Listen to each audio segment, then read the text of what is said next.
Temas para analisar com Bruno Faria Lopes, subdiretor do Diário Económico. Bom dia, muito obrigada pela tua presença. Olhando aqui para o acordo que a Grécia conseguiu por mais 4 meses, pode dizer-se que a terceira foi de vez? Bem, o acordo, no fundo, é uma espécie de pré-acordo, né, em dois sentidos. É um pré-acordo ou um princípio de acordo, porque, na verdade, falta hoje enviar a tal lista de reformas e, portanto, este acordo está dependente disso, isto está dependente da aprovação da Troika em relação a essa mesma lista. Essa lista, tipicamente, e pelo menos seguindo o que sucedeu aqui em Portugal, não é uma lista do tipo queremos fazer isto e aquilo, é uma lista que terá que ter calendário e terá preferencialmente que ter uma dada quantificação, um valor, no caso de medidas que signifiquem cortes ou de medidas do lado das várias contas públicas. Portanto, o acordo é um pré-acordo nesse sentido e, caso corra tudo bem, é aqui, no fundo, um comprar tempo para negociar um acordo mais abrangente e mais a médio prazo, porque não parece neste momento claro, aliás, não parece claro, isto é, parece claro que a Grécia não conseguirá financiar sozinha no mercado e, portanto, continuará a precisar de algum tipo de apoio financeiro da parte dos seus parceiros europeus e, portanto, este acordo é um princípio, não é? E pronto, quer dizer, nós podemos falar sobre isso, imagino eu, mas se representa, na minha visão, pelo menos, uma quase capitulação do lado grego. Percebe-se porque 4 meses e não os 6 meses pedidos pela Grécia? Eu acho que, enfim, eu acho que essa é mais uma das questões em que o lado grego não conseguiu ter aquilo que queria. Eu creio que do lado europeu não há muito interesse em arrastar isto durante muito tempo. É preciso não esquecer que a Grécia não só tem um problema de financiamento da República, apesar de ter um excedente orçamental primário, etc., mas tem um problema para fazer repagamentos, por exemplo, este ano. Tem uma pressão muitíssimo grande e forte de dívida de curto prazo que tem que rolar. E do lado bancário tem um sistema bancário que perdeu, creio eu, só em dezembro, creio eu, cerca de 20 mil milhões, entre dezembro e janeiro, 20 mil milhões de euros. A tranche que nós estamos a falar agora são 7 mil milhões, não é? E, portanto, é um país que está numa situação, no lado financeiro, é um país que, apesar de todos estes anos de dureza e de reformas feitas e de várias medidas feitas, é um país que ainda não conseguiu romper essa bolha da falta de confiança e, portanto, continua a ter que depender de terceiros. Percebe-se que a Grécia está pior hoje do que estava no dia antes das eleições. Os juros da dívida dispararam 20% a 3 anos e os bancos gregos perderam cerca de 2 mil milhões a cada semana. Valeu a pena o esforço do Syriza nestas últimas 4 semanas, olhando para estes dados? Bem, isto é uma opinião estritamente pessoal. Eu acho que não. Acho que não, porque acho que os ganhos magros que o Syriza teve com este acordo, e os ganhos foram, no fundo, uma flexibilização de dimensão ainda por perceber da meta de excedente orçamental este ano, e este tal tempo para conseguir negociar. Eu acho que estes são os dois grandes ganhos. Eu já ouvi muita gente dizer que o outro ganho é o facto de, em teoria, eles conseguirem agora conjuntamente decidir medidas com a Troika e de terem uma participação no programa com a Troika. Isso é de quem não conhece os programas, creio eu, porque a Troika, enfim, sempre vendeu o modelo de colaboração com os governos dessa forma, apesar de, na realidade, nós sabermos que depois, no terreno, enquanto se diz uma coisa cá fora, no terreno, o grau de limitação dos governos é muito grande e, portanto, eu creio que isso por aí não é uma grande vitória. Agora, tendo em conta esses ganhos que eu acho que são relativamente magros e que, se nós formos ver e comparar, por exemplo, com o que aconteceu cá, nós tivemos flexibilizações semelhantes. Quer dizer, não é nenhuma revolução. Ninguém fez nenhuma revolução. Então, foi porque o Syriza estava a governar para dentro? Sim, eu acho que o problema aqui é que o Syriza foi eleito aqui num ambiente de grande desilusão, diria eu, e falta de esperança da maioria do eleitorado político, dos vários eleitores gregos, com estes últimos anos, com o seu sistema, portanto, político. A agenda, eu acho que nós escrevemos aqui sobre isso quando a Catarina Duarte esteve na Grécia. Eu acho que muitos gregos provavelmente não acreditam que aquilo será possível de cumprir na íntegra, mas provavelmente acreditavam que, bem, eles estão neste momento para dizer que fazem 100, se eles destes 100 fizerem 20 e estes 20 forem mais que os 0 que nós antes tínhamos, então nós vamos ficar melhor. A verdade é que... Mas, não é bem, mas eu não acho que seja bem assim. A verdade é que este acordo já está a criar problemas no seio do Syriza, e um eurodeputado do Syriza já vai pedir desculpa aos eleitores gregos, e vou citar, por tê-los feito participar numa ilusão. E o próprio antigo primeiro-ministro grego também já criticou o acordo, diz que o compromisso é um prolongamento do memorando com a Troika. Na realidade é quase isso que acontece, não é? Não, na prática, é a extensão deste sim, empréstimo... A palavra Troika desapareceu do comunicado e vem substituída por as instituições. Mas sim, mas quer dizer, quem sabe ler percebe que o que se passa é, no fundo, a extensão do atual programa, algo que, de resto, António Samaris já tinha garantido em dezembro. Ele tinha isso sempre ao dispor dele. E, portanto, enfim, eu acho que agora a grande dificuldade vai ser do lado do governo grego conseguir, por um lado, controlar a sua própria coligação e os seus próprios deputados no sentido de manter a coesão do governo em torno de tempos que vão ser difíceis e que vão ser de recuo em relação a promessas feitas. Eu vim hoje para cá ouvir um membro do Syriza que esteve em Portugal este fim de semana que disse, já começou a falar de tempo. Bem, nós de facto prometemos isto tudo, mas isto não é para conseguir fazer já tudo amanhã, isto é para a legislatura, vamos ver, portanto nós vamos começar a ouvir isto. O Syriza sabia que mais cedo ou mais tarde havia de confrontar-se com a realidade. Eu não sei se sabia, eu acho que, bem, eu já vi várias teorias, eu confesso que não estou suficientemente por dentro, ou não conheço gente do Syriza e portanto portanto, o que eu digo está muito baseado na leitura. Ou partilhas da opinião de Wolfgang Schäuble, quando na semana passada dizia que a Grécia não sabe muito bem o que é que quer. Porque eles, na realidade, não sabiam muito bem o que é que iam encontrar e que não sabiam muito bem o que é que queriam. Eu acho que é possível que eles tenham calculado mal o efeito da sua estratégia, pelo menos de negociação.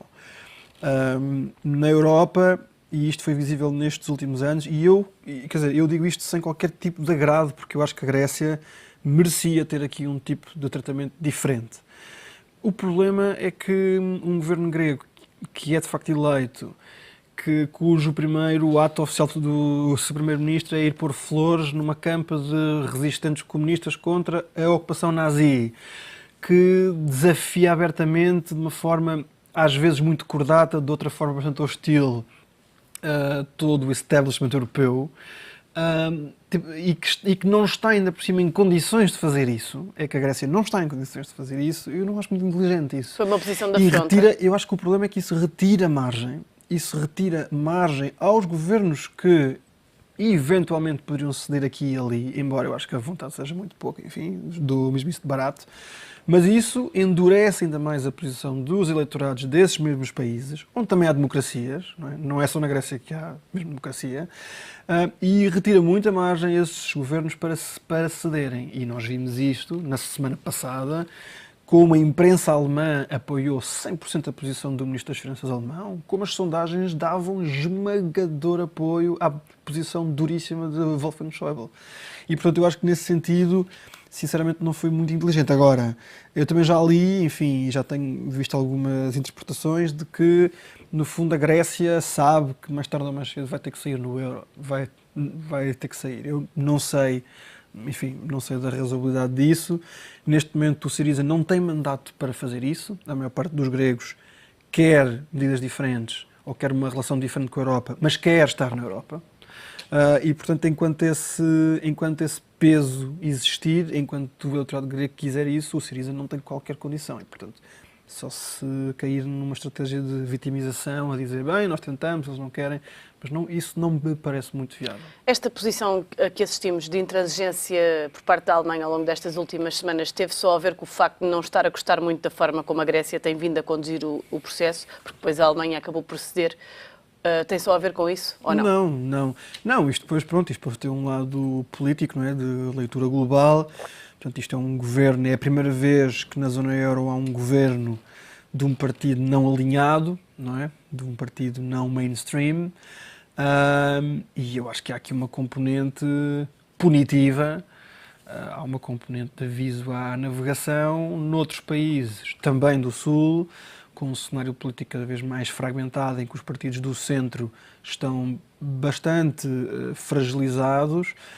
Falo de Espanha com o Podemos, falo de Itália, onde há o movimento 5 estrelas, e mesmo da Irlanda, onde o Sinn Féin tem uma posição bastante visível nas sondagens, e portanto eu acho que isto foi um aviso, não é? Isto foi um aviso no sentido de vocês vejam bem que nós não nos vamos deixar encostar a um canto porque alguém chega aqui e diz de repente que não vai fazer XYZ. E portanto eu acho que nesse sentido há aqui e eu creio que isso foi sempre muito visível, ou seja, eu acho que há dois lados aqui. Há esse lado, que eu acho que é um lado que se percebe, e depois também há, enfim, todo um lado que eu acho muito desagradável de moralização e de confundir a análise económica com moralismo puro e duro, não é? Quando se vem dizer nós não vamos emprestar mais dinheiro a estas pessoas porque elas vivem melhor que nós, ou nós não vamos emprestar mais dinheiro a estas pessoas porque nestes últimos anos, quer dizer, porque são uns incumpridores, quando isso nem sequer é estritamente verdade, não é?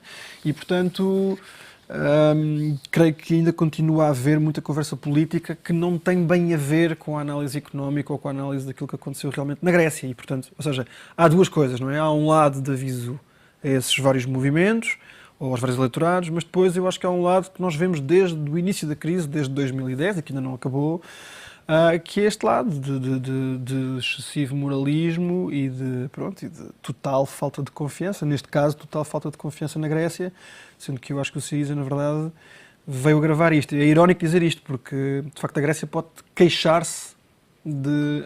Eu acho que, de facto, o lado grego poderia dizer que não confia no lado europeu, e teria razões para isso, porque teve que cumprir 2 pacotes duríssimos com resultados muitíssimo mais graves do que aqueles que estavam previstos no início.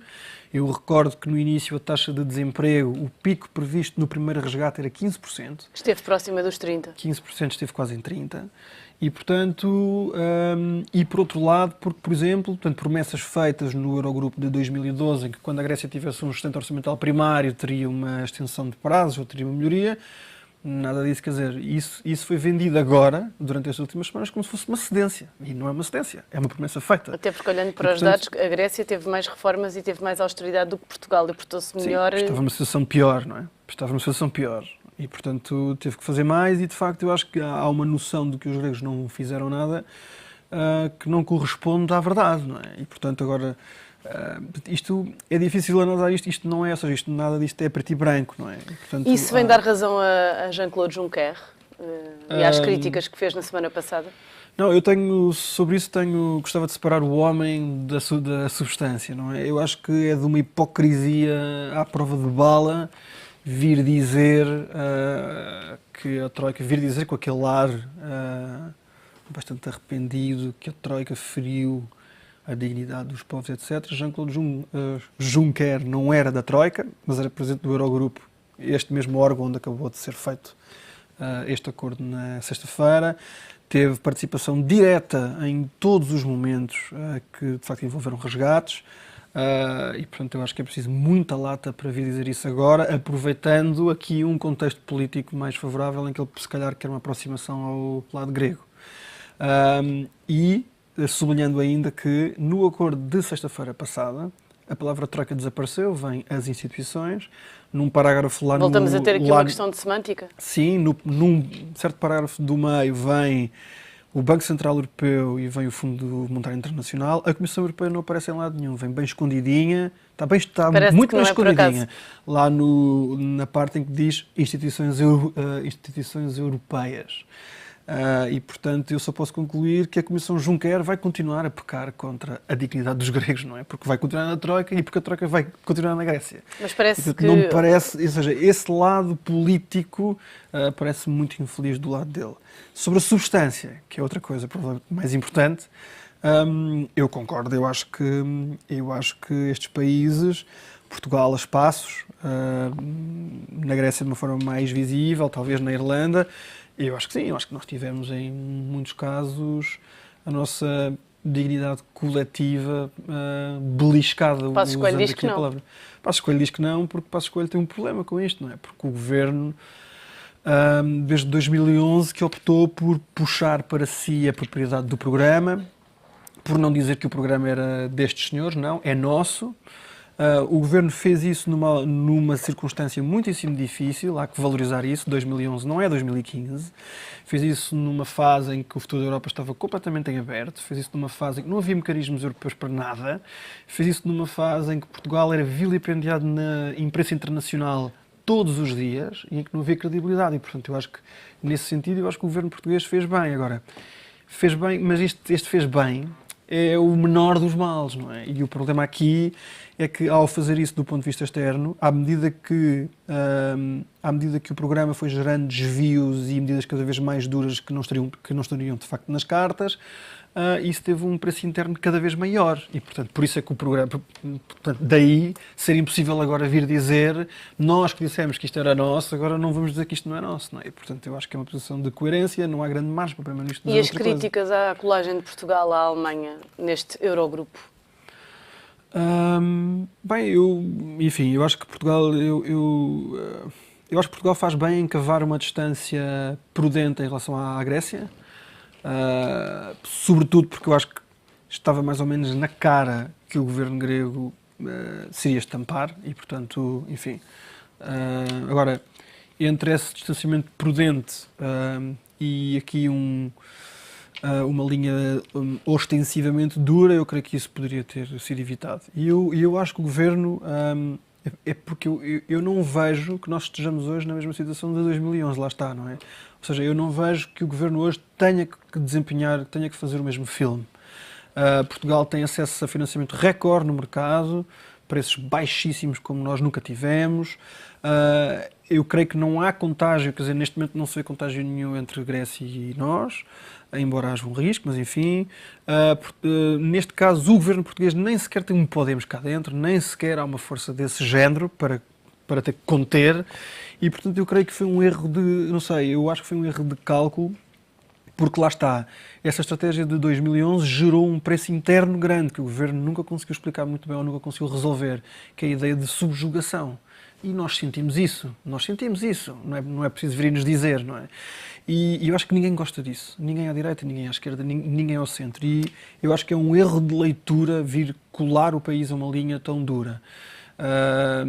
E eu vejo isto por conversas com pessoas, que eu sei que são atores típicos de direita e que não gostaram de ver. Essas críticas vão ser usadas, e já estão a ser usadas de resto, mas eu pergunto se é para continuar pelo PS, por exemplo, na pré-campanha eleitoral e depois? Sim, acho normal. Não é? É uma arma, enfim, é das poucas armas que o Partido Socialista neste momento terá. E já agora também os dados que acabam de sair do Banco de Portugal, que dizem que a dívida pública em 2014 subiu para 128,7% do PIB. Sim, Esta também vai ser uma arma usada na pré-campanha? Sim, essa arma tem vindo a ser sempre usada. Esse aumento da dívida, creio que está mais ou menos em linha com aquilo que tinha sido previsto. Há várias razões para isso. Eu acho que eu não compro totalmente a teoria de que foi a austeridade que em exclusivo levou a este aumento da dívida. Eu não acho nada disso, aliás. Acho que há aqui uma componente que as pessoas normalmente esquecem de, por exemplo, reintegração no perímetro das contas públicas de coisas que estavam completamente fora do tapete, que estavam debaixo do tapete algures. Portanto, há esse lado, há um lado de aumento dos juros, enfim, eu acho que não é tudo devido a isto, não é? Ou seja, as coisas estão mais transparentes agora, na tua opinião? Eu acho que sim. Eu acho que estão, eu acho que nós provavelmente continuamos a ter alguns problemas, mas nós temos hoje um processo orçamental mais rigoroso e temos contas menos desorçamentadas. Nós tínhamos muita desorçamentação, tínhamos muita coisa fora, não é? Nós tínhamos, por exemplo, hospitais que ainda são um problema que está a tentar ser resolvido hoje, que eram cronicamente não desorçamentados, mas suborçamentados. Ou seja, nós tínhamos desorçamentação, que eram coisas que saíam do orçamento, que por simplesmente não estavam lá. E tínhamos suborçamentação, tínhamos vários órgãos que funcionavam com dinheiro a menos e que depois ou eram sempre transferências a meio do ano ou que no fundo acumulavam dívida, que é o que nós temos nos hospitais. E portanto eu acho que nesse sentido tentou-se fazer alguma coisa. Nos hospitais eu creio que o resultado ainda está por ver, porque há um problema grande que tem a ver com outras questões, mas em geral sim, eu acho que temos um processo orçamental melhor, sim, e mais transparente. A Grécia já entregou as medidas, falta agora a aprovação amanhã. E se o Eurogrupo não concordar com as medidas propostas? Não sei, é uma boa questão.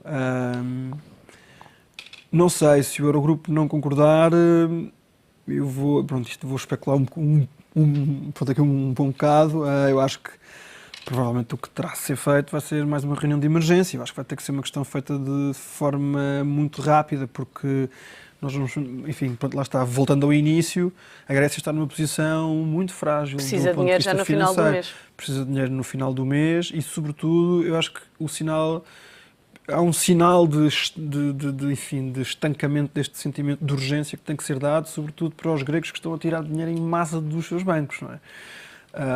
Quem sabe, alguns deles já estão a ver o filme todo e que se calhar isto vai dar uma saída do euro.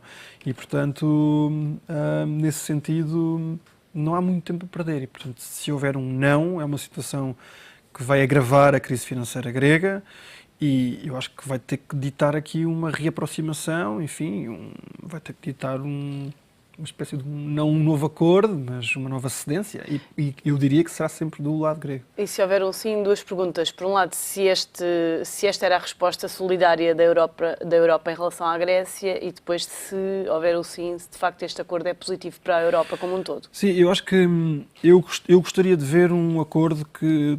Mas isto é uma questão pessoal, eu acho que neste caso a Grécia precisaria de três coisas: precisaria de um relaxamento das metas da gestão orçamental, precisaria, quiçá, de uma nova extensão de prazos, redução de juros, embora aí já haja pouca margem, e precisaria, acho eu, aqui de uma margem de investimento público para investimentos que fizessem algum sentido. Não sei se vai ter isto tudo, aparentemente não. O problema é que a posição do governo grego tira muita margem a isto. Há o tal problema político de querer dar uma lição e também há eu creio que foi um erro de cálculo na abordagem política e diplomática que foi feita pelo lado grego. As pessoas adoraram nestas últimas semanas ter Varoufakis, que é uma pessoa muito bem falante, Cascol Burberrys, blusão motoqueiro, aquele ar, falar alto e de forma muitíssimo articulada e expondo os seus vários pontos de vista. O problema é que depois isso na prática não tem grande funcionamento. E, portanto, o que eu gostava de ver, o que eu teria gostado de ver era um partido mainstream. No fundo, é que o problema do Syriza ser um partido de franja tira-lhe muita margem. Gostava de ter visto um partido mainstream a assumir uma posição pública um pouco mais dura, dizendo que cumpria, mas que queria contrapartidas. Eu acho que isso é que era preciso. Bruno Faria Lopes, muito obrigada pela tua presença e análise nesta edição das 12.